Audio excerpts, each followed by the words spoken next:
Nin ye an ka podcast sendaɲɛko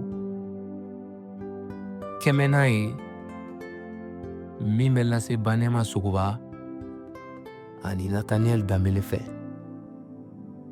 Bi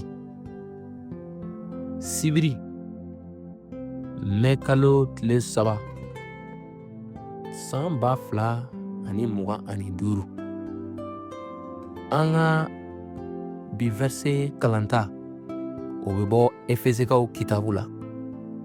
Efesikaw kitabu sura 3 a verse 20 fo ka se 21 ma. O yɔrɔ bɛ a fɔ an ye ko ayiwa min bɛ se ka fɛn bɛɛ kɛ ka tɛmɛ an ka delili ni an ka miirili bɛɛ kan kosɛbɛ, ka kɛɲɛ ni a ka sebaya baarakɛcogo ye an kɔnɔ. 21 nɔrɔ ka da o de kan egilizi la ani Krista Yesu la tuma bɛɛ bada bada. Amina.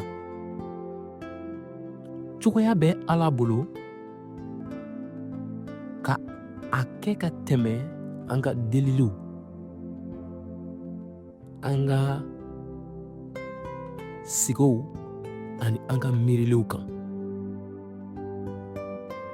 A ka sebaya bɛ baara kɛ an na ka ban,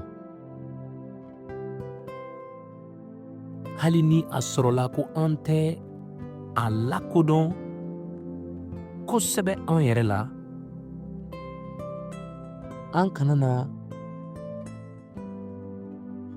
Ala ka dankari a ka baaraw la. A bɛ o min kɛ ka tɛmɛ an ka ɲɛnamayaw fɛ. An ka an jigi bɛɛ da a kan.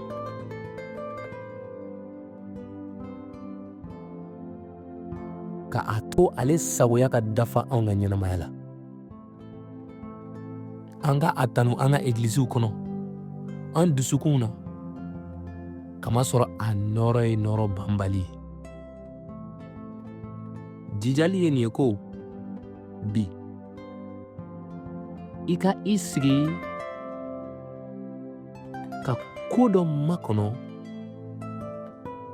i yɛrɛ fɛ min tɛ se ka waleya fiyewu ka bɔ Ala yɔrɔ. Kamasɔrɔ ni Ala ye